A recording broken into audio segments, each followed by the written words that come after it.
सबसे पहले तो this clinic is absolutely gorgeous, माशाल्लाह. ये कब, when did this open?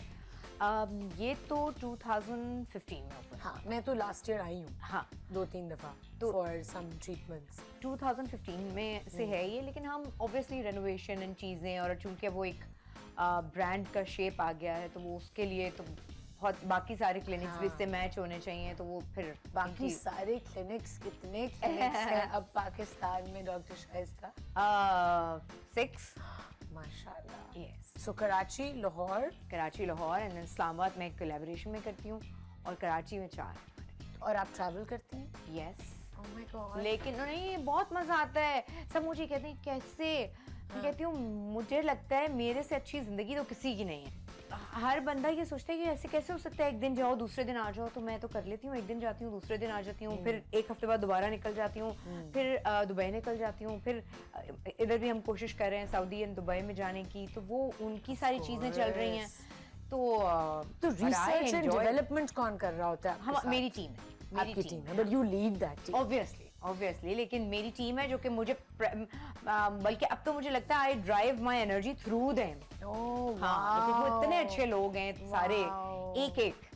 अच्छा, you know I want to start from when you started, लेकिन उससे पहले मैं कहना चाहूँगी जब मैं हील कर रही थी and I had a lot of time at home and I was seeing a lot of stuff, तो आपका एक वीडियो मैंने देखा इंस्टाग्राम पे जो आपने उन खवातीन को आई थिंक डायरेक्ट किया हुआ था जो बिजनेसेस शुरू करना चाह रही हैं, अपनी कोई companies, and you told them कि आप कितना ज़रूरी है लीगली उसको रजिस्टर करना और हर चीज़ को सॉर्ट आउट करना, क्योंकि बाद में जाके कितनी प्रॉब्लम होती है आयशा. इसलिए कि मैंने वो प्रॉब्लम्स फेस किए हैं, और हम जब कोई भी बिजनेस स्टार्ट करते हैं बहुत स्मॉल कॉटेज लेवल, बिल्कुल छोटा. हाँ, तो इवन मिनिस्क्यूल, बहुत छोटी कोई चीज आप यूज कर रहे हैं और आपने पेज बना लिया और आपने केक बनाने शुरू कर दिए, इंस्टाग्राम पे पेज बना लिया, हाँ, घर से आपने कुछ बनाना शुरू कर दिया, बिजनेस एस्टेब्लिश हो गया. ऐसा नहीं है.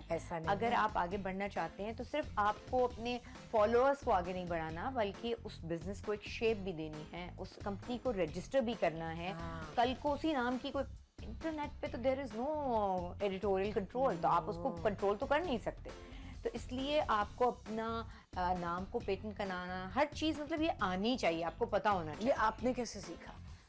बहुत नुकसान उठा, ट्रायल एंड एरर से. ट्रायल एंड एरर से बहुत नुकसान उठा के. और लेकिन मेरे साथ टीम अच्छी थी, लोग अच्छे थे, तो उन्होंने मुझे इतनी अक्ल समझा दी कि नहीं भाई ऐसा नहीं हो सकता. बिकॉज मैं अपनी अब तक की लोग सुन के हैरान होंगे कि ये मैंने भी किया है.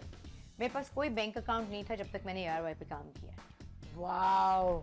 और आपने 2008 में अपना सबसे पहला शो, मॉर्निंग शो शुरू किया था. जी. उससे पहले कोई बैंक अकाउंट नहीं था? उसके बाद भी नहीं था. उसके बाद भी नहीं था. तो पेमेंट कहाँ आती थी? बस वो मुझे नहीं बताना. लेकिन उससे पहले तुम सोचो कि नहीं, तो मैं पढ़ रही थी, मतलब एक स्टूडेंट लेवल पे भी जो स्टूडेंट का बैंक अकाउंट था ना हमारे, तो हमारा, मेरा भी नहीं था. हाँ, नहीं, जब मैं स्टूडेंट थी तो हमारा स्टाइपेंड आता है ना, जब हम हाउस जॉब करते हैं, उस पूरे, तो वो एक अकाउंट था जो कि स्टूडेंट अकाउंट ही था, वही चले जा रहा था. Oh my God. मैंने कोई ऐसा अकाउंट नहीं बनाया. और फिर टैक्स फाइल करना शुरू किया. फिर उसके बाद टैक्स फाइल करना शुरू किया, चीजें समझ में आनी शुरू हुई. मुझे अब समझ आया है कि किस तरह टैक्स फाइल करते हैं, because I would rely on my lawyers. अब वो मुझे कुछ समझ ही नहीं आता था. लॉयर्स पे रिलाई करें, लेकिन अपने आप पे भी रिलाई करें. और घर में कि भाई समझ लेगा, कोई बेटा समझ लेगा, कोई ये हो जाएगा, कोई टीम समझ लेगी, नहीं. बिल्कुल नहीं. सबसे पहले खुद समझना है, उसके बाद इन सबकी बारी. खुद जाएं. मुझे पासपोर्ट बनवाना होगा, मुझे कुछ कलेक्ट करना होगा, मैं खुद वहाँ पहुँचूंगी. बिल्कुल सही. I want to know. हाँ, क्योंकि हम ना डॉक्यूमेंटेशन से भागते हैं. हाँ, कि हम नहीं लाइन से भी भागते हैं. लाइन्स तो हमारी फिर भी हमें ये होता है ना, लाइनों से फिर आप जाते हैं तो खवातीन है, जरा इज्जत, प्रिविलेज्ड होते हैं हम थोड़े, हल्का हमें वहाँ एक एडवांटेज मिल जाती है खवातीन होने की. और टीवी का फेस होता है ना, तो आइए डॉक्टर साहिबा, आइए आयशा जी, तो वो ये हो जाता है. हाँ, तो प्रिविलेज तो हैं हम. हाँ, इस सिलसिले. अब एयरपोर्ट पे भी देयर वाज अ टाइम जब मैं कहती थी यार प्रोटोकॉल करवा लूं. अब मैं कहती हूँ मैं अपनी प्रोटोकॉल हूँ खुद. अस्सलाम वालेकुम, प्लीज मुझे जरा फैसिलिटेट करा दे. Girls power. I know. पहले मैं भी बोलती थी यार प्रोटोकॉल, अब मैं पहुंची नहीं हुई है, अब मैं कहती हूँ इजी सी, मैं टाइम पे हूँ, बस बाकी खैर है. इतनी जरूरत है कोई मैजिक है, आप इधर आ जाएं, आप इधर आ जाएं. नो, हम अपना protocol I will do it my self. So that is what a true empowered woman should feel like. Yes. और जब हम empowered woman कहते हैं ना, मुझे ये अच्छा नहीं लगता. मैं हर जगह देखती हूँ, जब मैं इंटरनेट सर्फ कर रही होती हूँ, मुझे लगता है कि हम सिर्फ फाइनेंशियल इंडिपेंडेंस की बात करते हैं, जबकि मुझे लगता है कि फाइनेंशियल इंडिपेंडेंस सेकेंडरी है. प्राइमरी है वो है मेंटल या इमोशनल इंडिपेंडेंस. वो हम अपने बच्चे को सिखाते नहीं. हाँ, क्या है? हम सहारे अरे भाई के साथ चली जाना, और क्या हुआ, मूड खराब है, अम्मी, मैं ये नहीं कह रही कि अम्मी अब्बा से शेयर नहीं करना है, अपने ऊपर डिपेंड करना चाहिए, बल्कि मुझे लगता है आपको इमोशनल सहारा देना चाहिए, चाहे वो दोस्त हों, चाहे वो आपके इर्द गिर्द के रिश्ते हों. आपको खुद इतना मजबूत होना चाहिए. हमारे यहाँ बच्ची को कहाँ से आएगी? ये बहुत चोटें खाने के बाद आती है, लेकिन जो बचपन की कंडीशनिंग हमारी होती है ना, वो हमें, क्योंकि हमारी माँ को भी खुद ये नहीं पता था. क्योंकि मेरी अम्मा तो आज तक मेरे अब्बा को कसूरवार कहती रही हैं कि मेरी जिंदगी अगर खराब हुई तो तुम्हारी वजह से हुई है. हालांकि ऐसा नहीं है. ऐसा नहीं है. उनको सिखाया ये गया है कि हम इसीलिए तो ब्लेम कर देते हैं. खैर, my father died when I was 1, लेकिन मेरी अम्मी भी अभी तक अपनी फैमिली और अब्बू की फैमिली और उन सब लोगों को ही कहती नहीं कि मेरी जो स्टेट रही है वो आप, हाँ, जो हम उन्हें फील कराया गया है. यस, हमने ये सैनिटी दी नहीं उनको, बच्चों को, कि जो डिसीजन आपका है वो आपका डिसीजन है, उसका अच्छा बुरा आपने खुद डील करना है. बिल्कुल. और जो फीलिंग्स हैं वो आपकी feelings. Yes, you are responsible for your feelings. Yes, for your anger. ठीक है, बचपन में नहीं आपको पता होता कि रेगुलेट कैसे करना है. यही I think is so important, emotional regulation. Emotional regulation स्कूलों में सिखानी चाहिए, लेकिन हम इसके ऊपर बात ही नहीं करते. बिल्कुल.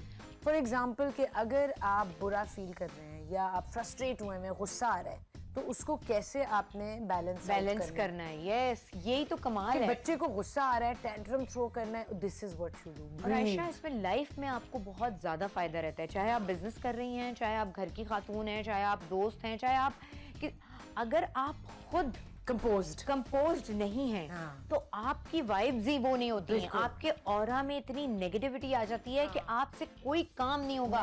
ना आप रिलेशनशिप में अच्छी होंगी, ना आप दोस्त अच्छी होंगी, ना आप माँ अच्छी हो सकती हैं, ना आप स्टूडेंट अच्छी हो सकती हैं, ना आप काम करने के जगह पे अच्छी हो सकती हैं. आप बेटी अच्छी नहीं हो सकती. आपकी खुद की अंदर की फीलिंग पूरा दिन एजिटेटेड है. हम इसको इम्पोर्टेंस देते ही नहीं है.